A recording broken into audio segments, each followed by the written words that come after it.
नमस्कार मंडळी, श्री स्वामी समर्थ माऊली.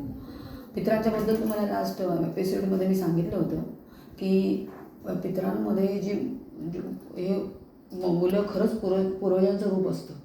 मुलांबद्दल मी सांगणार होते तुम्हाला. ह्या 15 दिवसात जी मुलं जन्माला येतात ती फार खूप खूप लकी असतात आणि खूप म्हणजे भाग्यवान असतात. ते आपल्या आईवडिलांना पण खूप प्रगती करून देतात ह्या 15 दिवसात.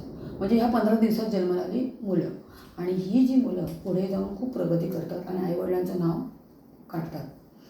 पितृपक्षात किंवा श्राद्धात बाळ जन्माला येणं फार शुभ मानलं जातं. श्राद्धात जन्माला मुलावर पितरांचा विशेष आशीर्वाद असतो.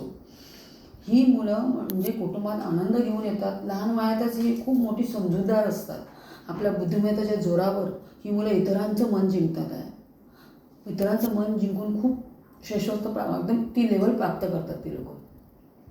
पितृपक्षात जन्मलेल्या मुलांना फार लहान वयापासून त्यांना जबाबदारीची भावना पण असते. ते आपल्या कुटुंबियाची खूप काळजी घेतात. वाईट सवयींपासून ही मुलं फार लांब असतात. त्यांना वाईट सवयी पण नसतात. म्हणजे किती फायदे आहेत बघा पितरांचे. आणि पितृपक्षात जन्मलेल्या मुलांमध्ये चंद्र हा ग्रह कमजोर फार असतो. यामुळे ते भावुक असतात. अनेकदा हे लोक तणावाखालीच असतात. नेहमी टेन्शन करतात खूप मुलंही. हाच एक फक्त त्यांच्यामध्ये प्रॉब्लेम आहे. परंतु याच्यामध्ये जन्माला आलेली मुलं फार भाग्यवान असतात. हे मॉरल आहे.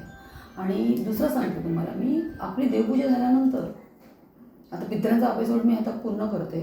हा देवपूजा झाली ना आपली सकाळची, त्याच्यानंतर तुम्ही हा एक मंत्र म्हणायचा सतत 15 दिवस तरी एकदम मस्त. रोज म्हणला तर अतिच उत्तम. पितर शांत होतात तुमचे. हा मंत्र म्हणा बघा. हा मी तुम्हाला स्क्रीनवरती देते बघा.